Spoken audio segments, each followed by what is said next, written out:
Shalom. Ya, saya lihat banyak yang baru, mungkin banyak yang tidak kenal saya juga, ini siapa ini ya. Ya, nama saya Adi, panggil aja Kak atau Pak, sembarang saja saudara, asal jangan dipanggil woi. Karena kalau dipanggil woi semua orang balik saudara, betul? Kalau nggak percaya saudara keluar saja depan Indomaret, nanti saudara teriak woi, nanti semua balik. Haleluya. Kita buka di 2 Samuel, di 2 Samuel 6, kita akan belajar kebenaran firman Tuhan, nggak banyak. Kira-kira boleh ngomong sampai jam berapa ini ya? Sampai jam berapa ini Pak Gembala? Sampai jam berapa ini ya biasa ibadah di sini? Terserah ya, bebas. Kita buka di 2 Samuel 6, ayat yang pertama, karena bebas sampai Wahyu ya. Boleh? Ya, jadi kita baca aja Alkitab kita. Yang dapat katakan amin. Sekali lagi yang dapat katakan amin. Kita buka di 2 Samuel 6, ayat yang pertama sampai yang ke-11. Yang pria membaca yang ganjil, yang perempuan membaca yang genap. 3, 2, 1. Tabut dipindahkan ke Yerusalem. Yang pria, ayo. Stop. Yang pria baca yang ganjil, yang wanita baca yang genap. Kalau yang banci nggak ada ya. Tapi kalau ada yang mau bikin ketiga sih nggak apa-apa. Yang apa tadi, pria yang ganjil, wanita perempuan yang genap. 3, 2, 1 saya bacakan perikopnya. Tabut dipindahkan ke Yerusalem. Daud mengumpulkan pula semua orang pilihan di antara orang Israel, 30.000 orang banyaknya.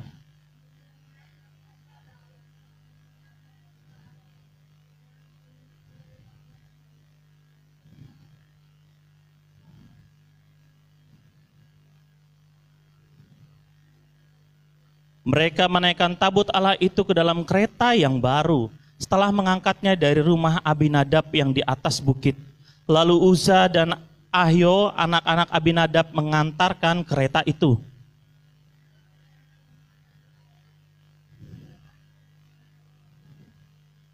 Daud dan seluruh kaum Israel menari-nari di hadapan Tuhan dengan sekuat tenaga, diiringi nyanyian, kecapi, gambus rebana, kelentung, dan ceracap.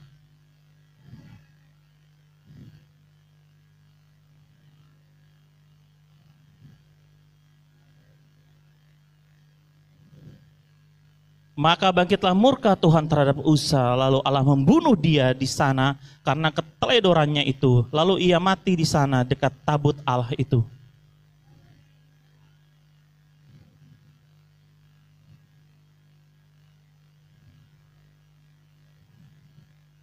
Pada waktu itu Daud menjadi takut kepada Tuhan, lalu katanya, bagaimana tabut Tuhan itu dapat sampai kepadaku?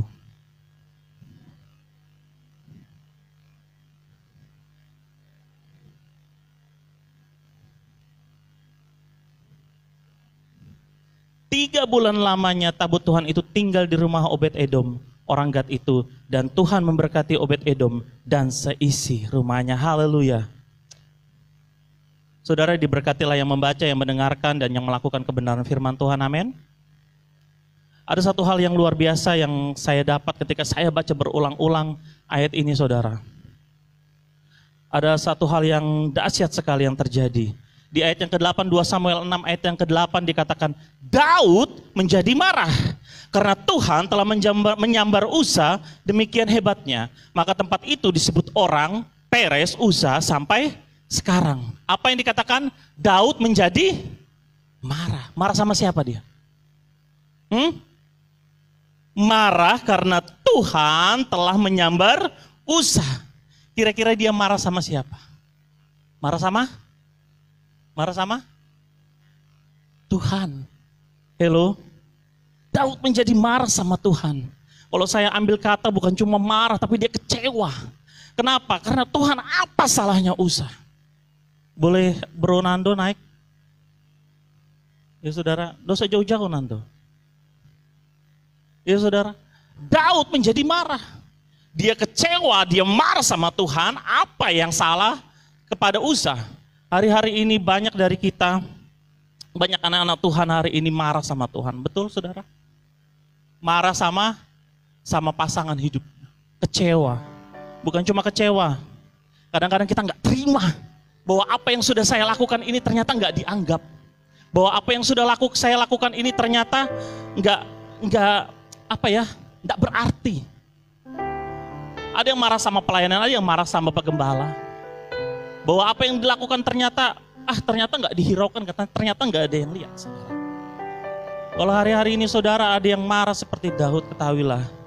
Orang-orang yang marah pada pagi hari ini kecewa sama Tuhan, sebenarnya mereka sudah, saya mau katakan orang-orang yang kecewa sama Tuhan, sebenarnya mereka terlebih dahulu sudah mengecewakan Tuhan. Makanya mereka bisa kecewa sama Tuhan.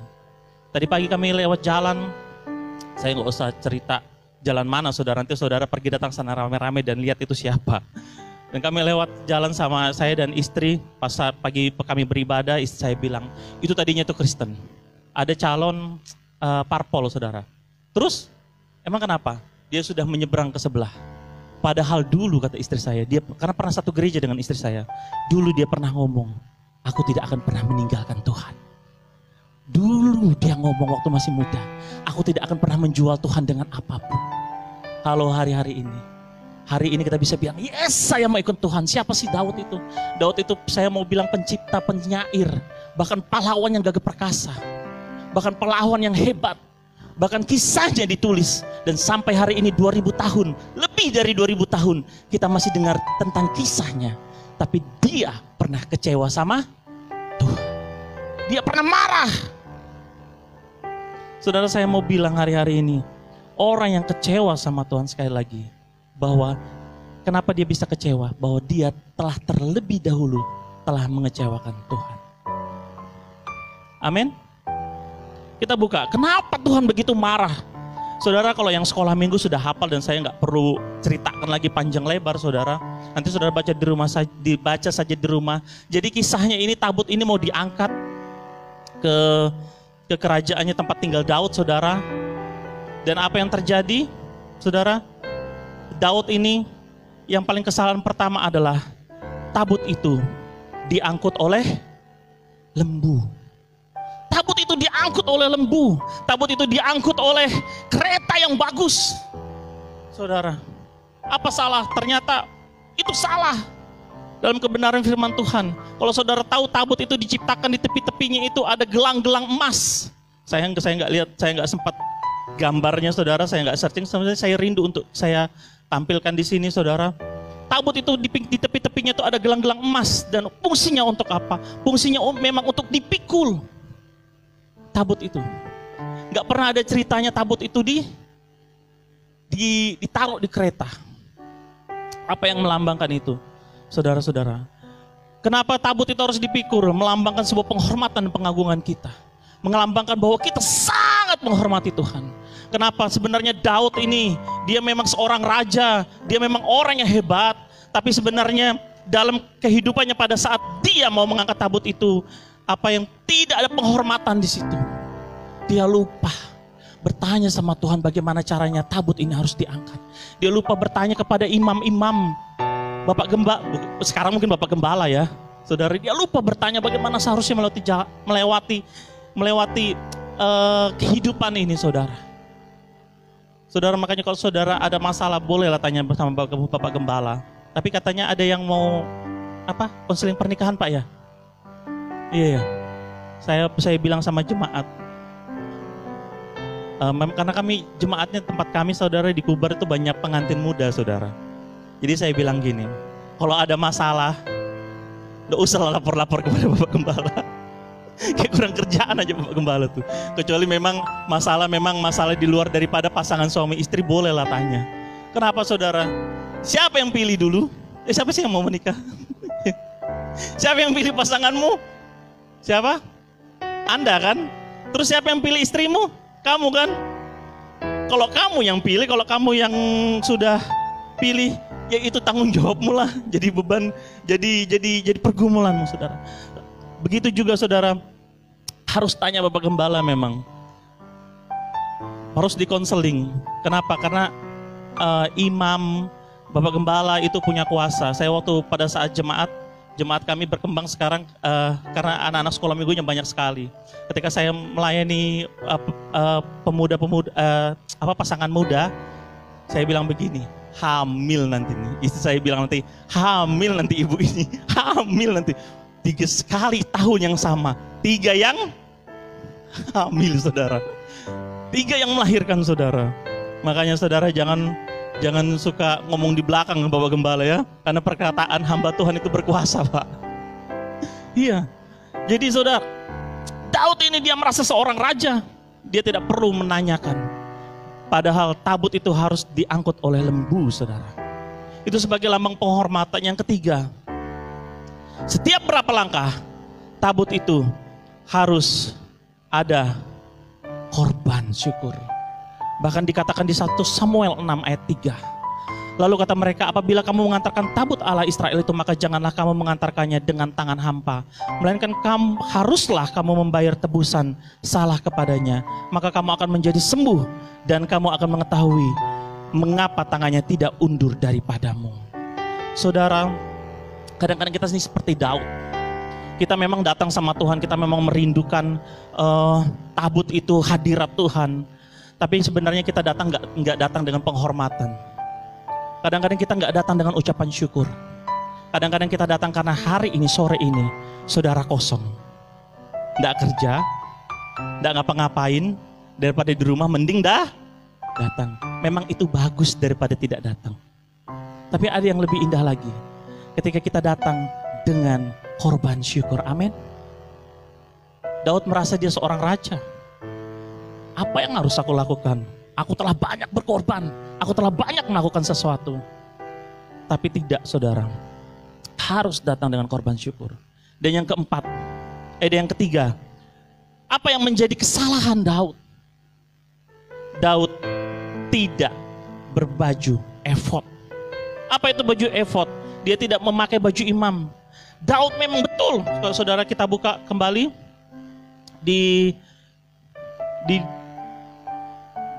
mana tadi itu?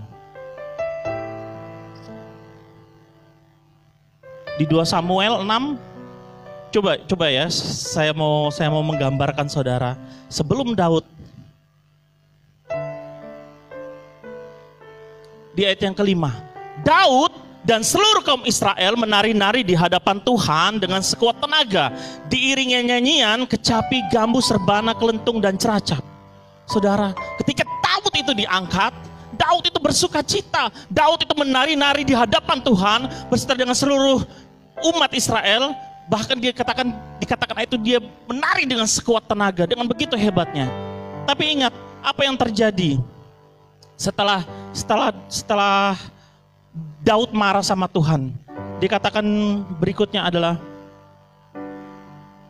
Daud menari-nari di hadapan, ayat yang ke-14, 2 Samuel 16 ayat yang ke-14 dikatakan, dan Daud menari-nari di hadapan Tuhan dengan sekuat tenaga. Ia berbaju efod dari kain lenan. Haleluya.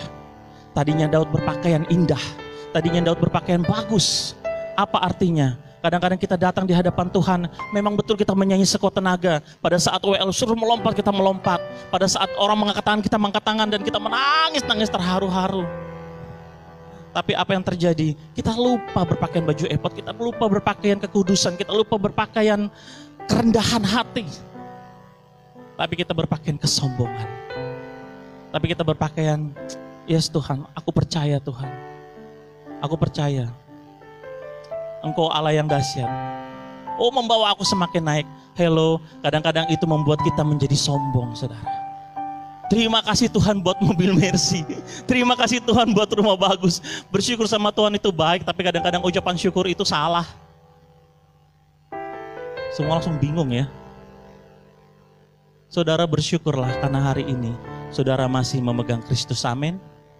Kalau saudara bersyukur karena saudara punya rumah mewah, kalau saudara bersyukur karena saudara punya Mercy, kalau saudara bersyukur karena saudara punya motor, dapat pekerjaan, masih sehat, saya mau bilang itu ucapan syukur duniawi. Orang yang dunia pun mengucap syukur karena hal itu.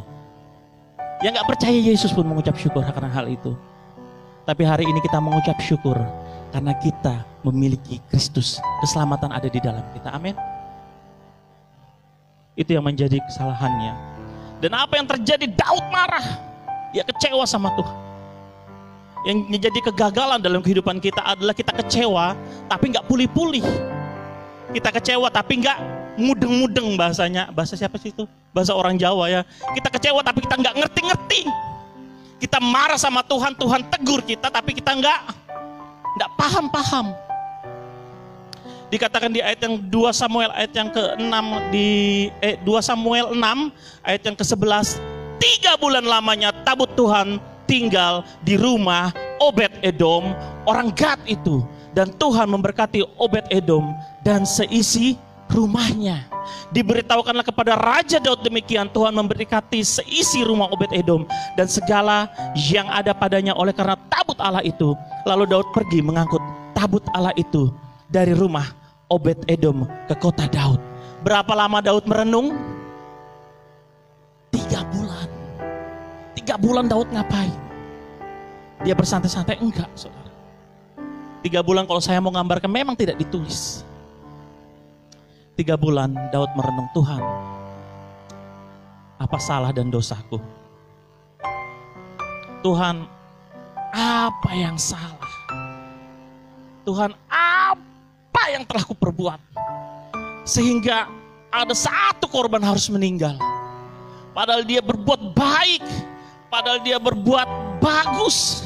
Kadang-kadang kita melewati kehidupan ini, Tuhan, apa yang salah? Aku sudah mengiring Tuhan, aku sudah mengikut Tuhan dengan baik, aku sudah mengikut Tuhan sepanjang jalan ibadah, gak pernah aku lewatin. Bahkan kita sering bilang, mungkin saudara mungkin jam 9 ibadah, saya setengah 9 sudah di sini. Jam 5 ibadah, setengah 5 saya sudah di sini. Apa yang salah? Orang lain belum pulang, saya lah yang tutup pintu gereja. Malam-malam saya berdoa. Mungkin saudara bilang gitu, apa yang salah Tuhan? Kadang-kadang kita kecewanya terlewat, saudara. Amin. Berapa banyak yang kita hari ini masih kecewa? Berapa banyak yang kita hari ini masih terluka? Berapa banyak yang kita hari ini masih marah sama Tuhan? Mungkin kita bisa ke gereja, mungkin kita bisa melayani seperti Daud. Dia masih berada dalam pelayanan, dia masih berada dalam hadirat Tuhan, tapi dia kecewa, marah sama Tuhan.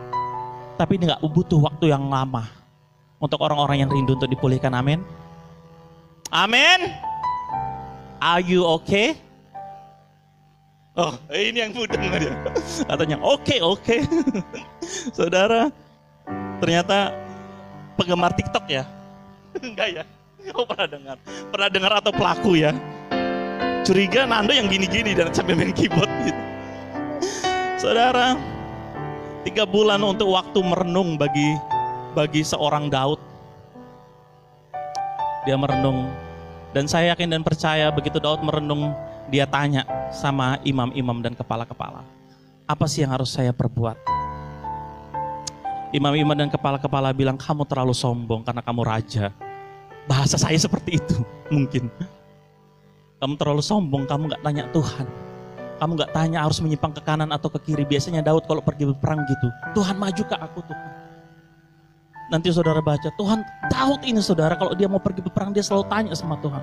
Tuhan, akankah engkau serahkan bangsa itu ke dalam tanganku?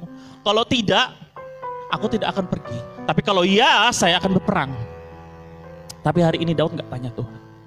Berapa banyak kita juga dalam kehidupan kita gak tanya Tuhan. Ada poin yang saya dapat dari pemikiran Daud. Kenapa akhirnya dia kecewa sama Tuhan. Akhirnya sebenarnya dia sudah mengecewakan Tuhan. Apa yang ada di pikiran Daud? Kadang-kadang kita sama dengan Daud, saya berpikir. Kita nggak merasa kita mengecewakan Tuhan.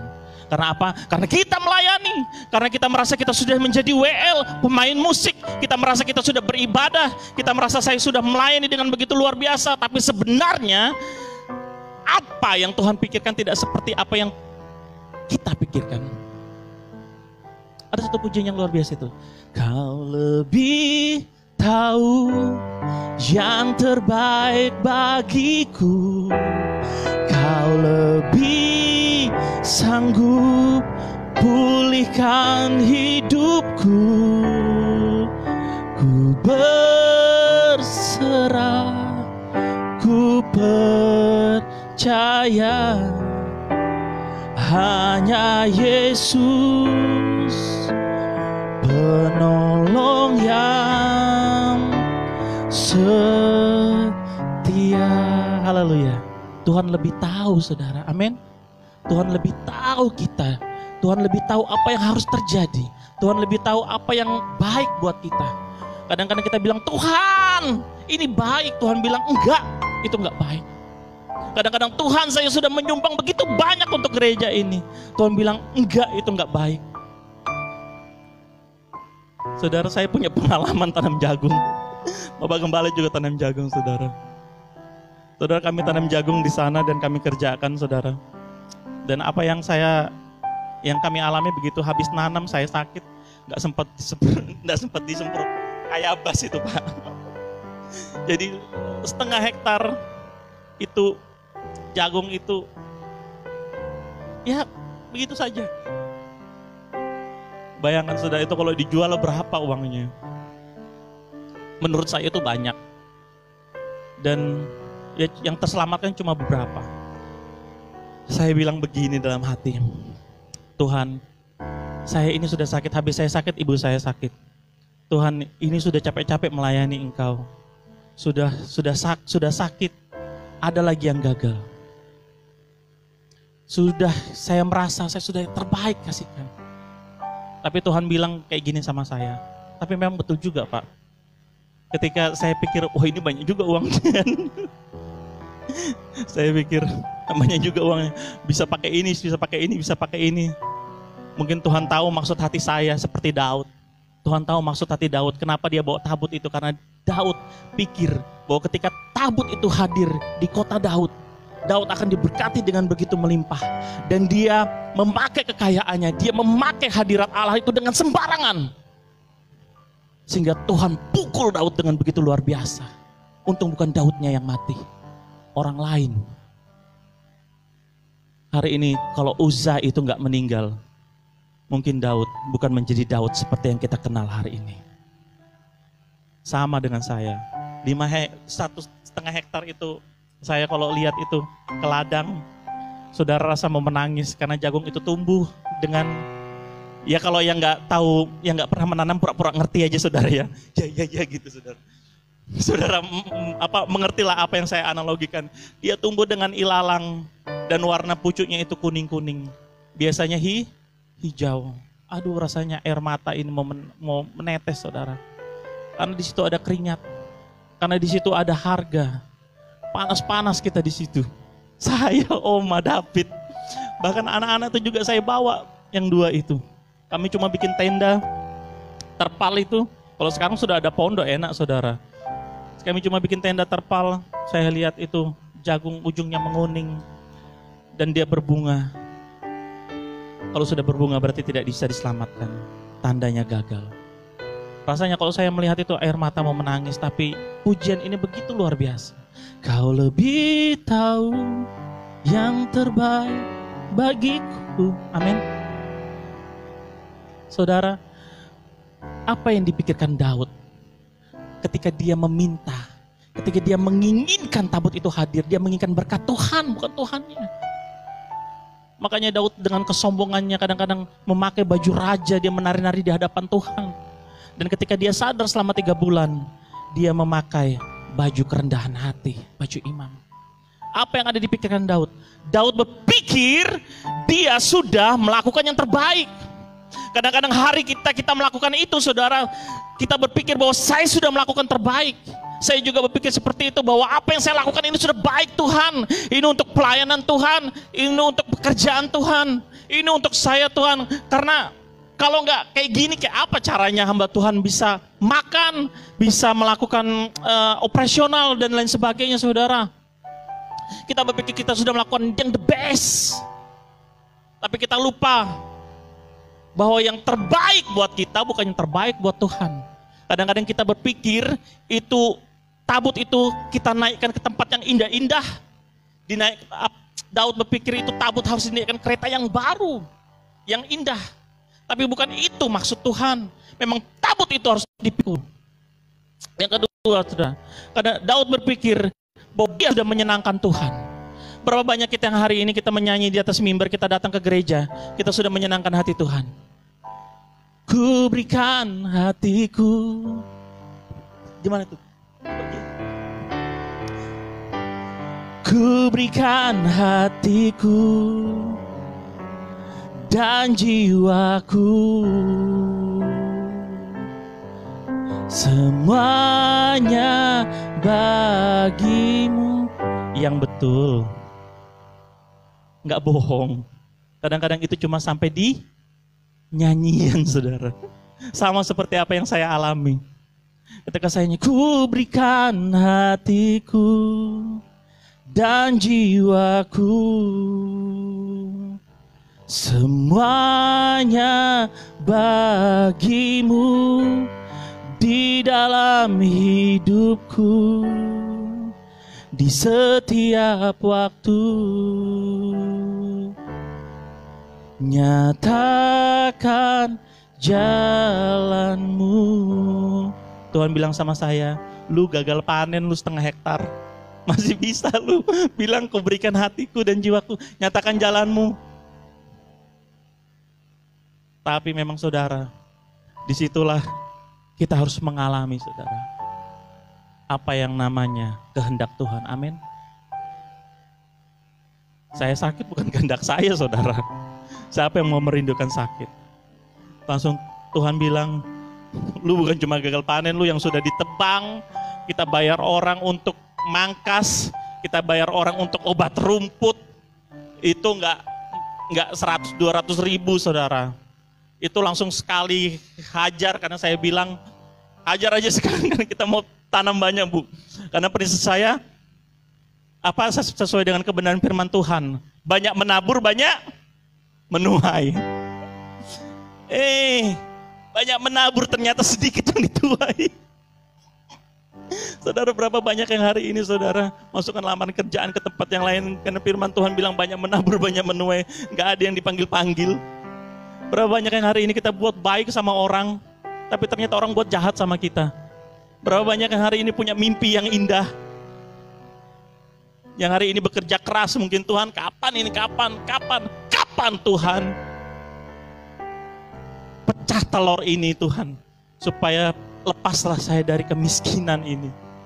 Berapa banyak yang kita berpikir seperti itu. Itulah yang saya pikirkan. Tapi Tuhan tahu maksud hati saya. Saya seperti Daud, saya jahat banget.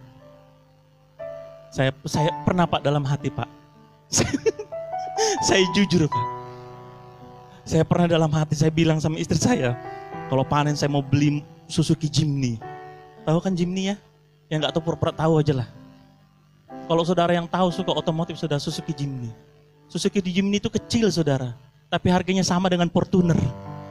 Saya bilang, saya kalau hasil ini, apalagi kalau ditanamin, bayangkan 3,5 hektar kalau ditanamin semua itu berhasil. Saya pikir boleh juga nih Suzuki Jimny. Saya nggak ingat lagi itu gereja. Saya nggak ingat lagi gereja itu belum dipasang pondasi. Saya nggak ingat lagi gereja itu perlu beli batu. Yang saya ingat itu Suzuki Jimny itu selalu terngiang-ngiang pada saat saya tidur dan pada saat saya menanam jagung itu. Jimny. Supaya apa? Supaya dalam hati saya itu niat jahat. Pada saat pertemuan pendeta, iya kan? Datang naik itu, ngingsit. Yang bawa Fortuner pun pasti akan melirik. Kaget. Yang bawa Pajero pun pasti akan melirik. Wah, ini hebat. Mungkin orang bilang, pendeta hebat ini. Pendeta hebat, jemaatnya tidak ada tapi dia punya suku Jimny. Jemaatnya cuma berapa? Kami cuma punya 5 kakak, saudara. Iya, kami cuma punya 5 kakak. Saya pelayanan di Kubar, saudara. Saya berpikir gitu, ini jemaat hebat ini gembalanya, saya berpikir. Karena jemaat yang gak ada dia bisa punya Suzuki Jimny, berarti dia memang orang hebat. Kan gitu. Pikiran kita sama seperti Daud ini. Ketika Tuhan datang, ketika tabut itu datang, Daud sudah pikir, musuh kita libas habis. Karena apa? Karena hadirat Allah, Tuhan bersama kita. Berkat-berkat Tuhan akan hadir tempat kita, melimpah apa yang kita nggak punya. Saya berpikir seperti pemikiran Daud pada saat itu. Apa yang kita nggak punya, kita akan punya karena Tuhan berserta dengan kita.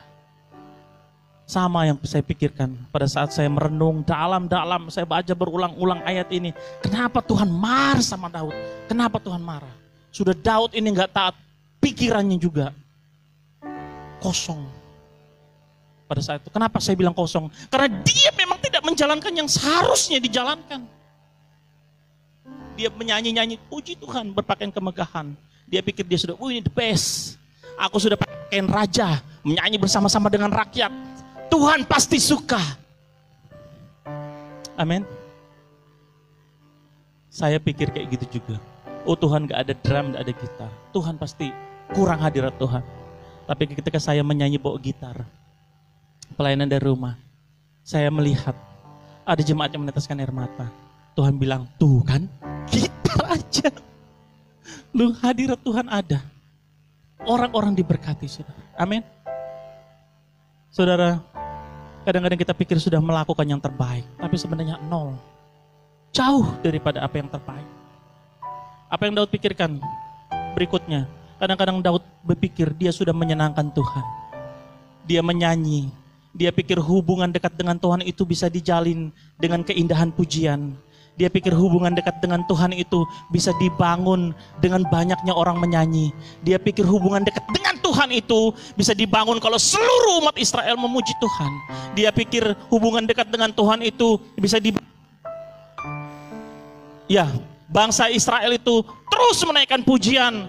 Daud itu saya yakin dan percaya, dia seorang pemuji yang hebat. Dia berpikir kalau saya naikkan pujian ini, semua jemaat ikut memuji, Tuhan suka. Padahal jauh daripada itu, Tuhan gak suka. Karena apa? Karena dia berpakaian kesombongan. Karena apa? Karena sungguh-sungguh jauh daripada kehendak Tuhan. Sama saya pikir saya tanam banyak, menghasilkan banyak.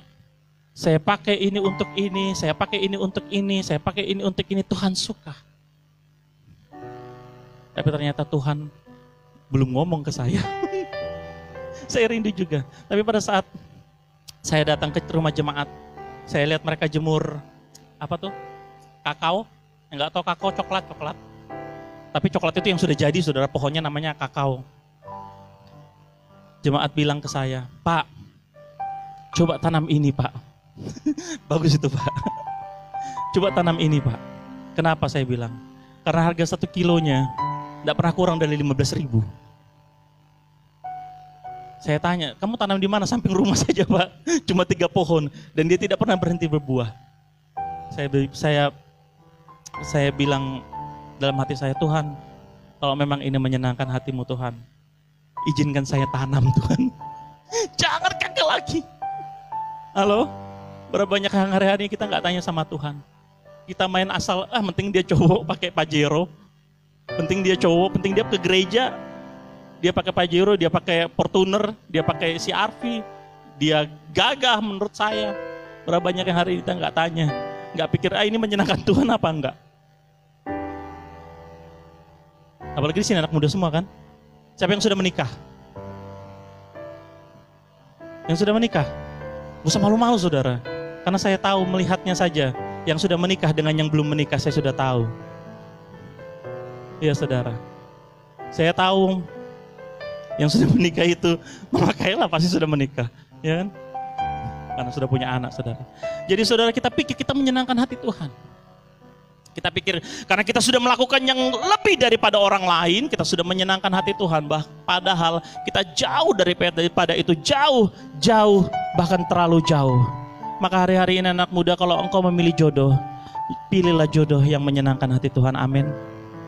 Carilah pekerjaan yang menyenangkan hati Tuhan. Pak, ada Pak yang tidak menyenangkan hati Tuhan? Ada. Tidak perlu saya sebutkan di sini, nanti ribut nanti kita. Ada pekerjaan yang tidak menyenangkan hati Tuhan. Satu kali jemaat datang kepada saya, bukan jemaat datang, kami datang ke tempat jemaat dan mereka juga minta berdoa. Doakan, kami rindu untuk anak kami bisa bekerja, kita doakan bekerja. Selepas bekerja, tidak pernah kita lihat lagi mukanya. Halo, berapa banyak yang kita hari ini? Karena pekerjaan kita lupa menyenangkan hati Tuhan. Karena pasangan, gara-gara pasangan kita lupa menyenangkan hati Tuhan. Karena uang bahkan. Karena kita mengejar harta, kita lupa menyenangkan hati Tuhan. Kita pikir kalau kita dijadwal berdiri di depan sini melayani, kita ke gereja, kita sudah menyenangkan hati Tuhan. Sesungguhnya jauh daripada itu. Saya banyak merenung dan saya banyak berpikir. Karena saya gagal panen, saudara. Setengah hektar. Itu yang akhirnya berpikir.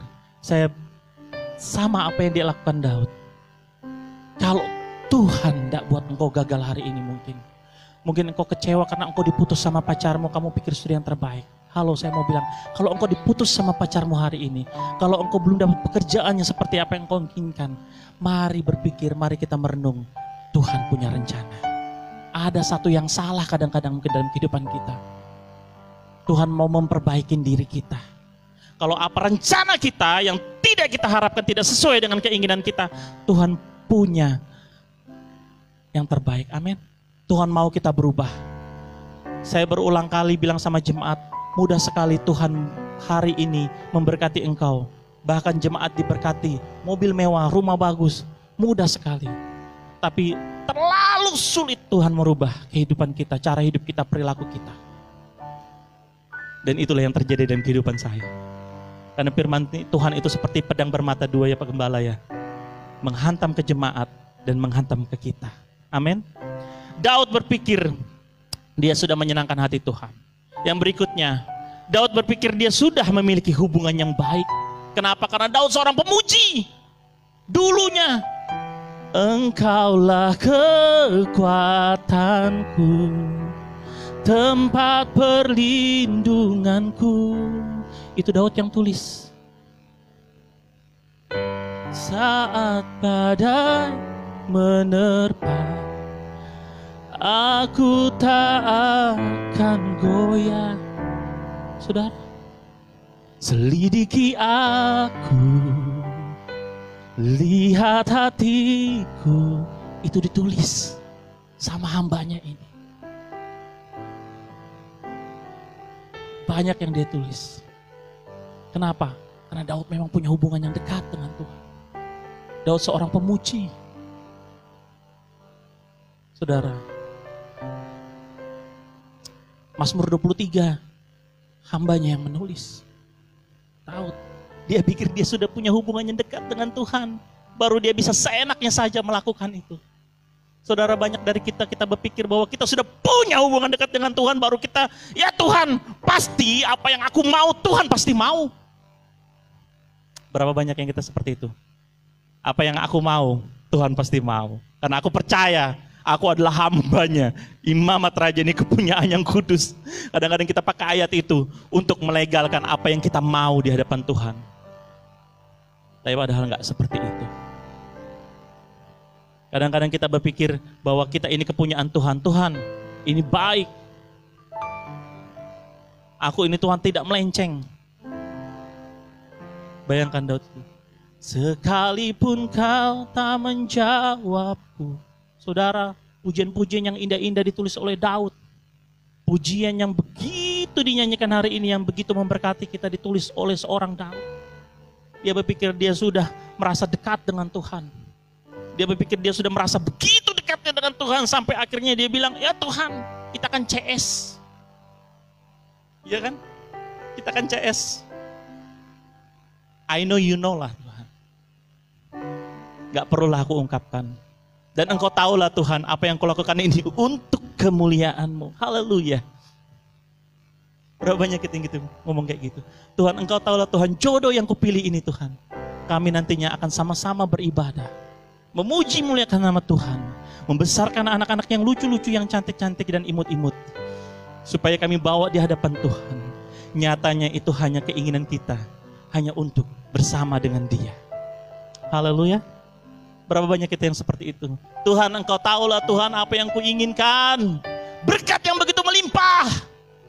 Berkat yang begitu dahsyat dan hebat. Karena firman Tuhan, ujilah aku. Apakah aku tidak mencurahkan berkat kepadamu sampai ribaanmu, pangkuanmu ini sampai melimpah-limpah. Aku sudah mengembalikan perpuluhan Tuhan. Tuhan tahulah kalau saya nggak punya uang. Tuhan tahulah kalau saya kekurangan. Hello, saudara ya. Kalau kita berpikir hubungan baik, dibina dengan itu enggak, saudara. Tuhan rindu ketaatan. Haleluya. Ketaatan. Daud, kamu jangan kecewakan aku. Maka kamu tidak akan pernah aku kecewakan. Haleluya. Amin. Tapi jangan ukur kecewa saudara dengan kecewanya Tuhan.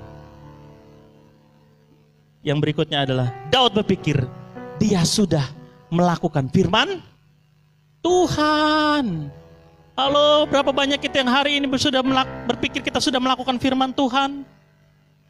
Mungkin saudara pikir, alah yang khotbah aja, khotbah pakai handphone. Kalau di sini saya belum izin, tapi kalau saya di jemaat saya sudah izin. Saya bilang, maaf ya, kalau saya membaca Alkitab itu, kalau tulisannya kecil, itu ketika saya baca, saya begini, saya berkunang-kunang. Bukan karena dibuat-buat, kecuali saya baca Alkitab yang besar. Tapi masa saya bawa ayat yang segini, saudara? Memang punya. Masa saya bawa yang segini? Kadang-kadang kita sudah berpikir kita sudah melakukan firman Tuhan, tapi itu nol. Saya nggak bilang nol, saya bilang diri saya yang nol. Saudara yang menilai diri saudara sendiri masing-masing. Apakah kita sudah melakukan firman Tuhan? Kita yang mengerti, saudara. Makanya satu pujiannya mengatakan, selidiki aku, lihat hatiku, apakah ku sungguh mengasihimu, Yesus, Kau yang maha tahu dan menilai hidupku, tak ada yang tersembunyi bagimu. Kalau Tuhan yang menyelidiki, jangan nanti marah ya sama Tuhan. Ya, saya sudah ingatkan hari ini, jangan marah sama Tuhan. Karena kalau Tuhan sudah yang menyelidiki, Tuhan obrak-abrik saudara. Seperti Tuhan obrak-abrik Daud. Kesombongan itu dihancurkan. Kejahatan itu dihancurkan. Ketamakan itu dihancurkan. Bahkan kadang-kadang kita sudah hancur. Saya bilang sama istri saya, bagus juga mobil itu ya. Baru tadi pagi Pak. Padahal baru kemarin gagalnya. Saya sudah bilang bagus. Istri saya bilang gini, nggak dibawa, yang dibawa mati itu. Betul juga. Sudah hancur, kadang-kadang kita ini nggak sadar-sadar. Makanya itu berulang kali kita hancur, hancur, hancur, hancur. Sampai hancur lebur. Masih nggak sadar. Saudara, makanya ada satu pujian, bagaikan bejana. Itu melambangkan saudara, siap dibentuk. Kalau saudara nggak siap dibentuk, dibentuk lagi, dibentuk lagi, dibentuk lagi. Ini mau jadi apa toh ini? Mau jadi pas bunga kah? Mau jadi apa? Ini mau jadi pas bunga atau mau jadi ceret? Mau jadi apa ini anak ini, kata Tuhan. Dibentuk kok. Aduh, baru tadi kemarin dia gini, dia minta ampun, dia lakukan lagi, dia minta ampun, dia lakukan lagi. Kemarin dia berzina, dia minta ampun, Tuhan ampuni saya yang sudah berzina. Besoknya dia telepon lagi. Sudah dia bete, dia telepon lagi. Gimana? Saudara, mari hari-hari ini kita mulai lebih sungguh-sungguh sama Tuhan, amin. Memang sulit, tapi saya yakin bisa dengan pertolongan Tuhan. Biarkan Tuhan mengobrak-abrik hidup kita. Bukan saudara yang mengobrak-abrik hidup saudara. Bukan kita yang mengobrak-abrik hidup kita menyerahkan kepada dosa, tapi biarkan Tuhan. Kemana Tuhan bawa? Seperti Daud.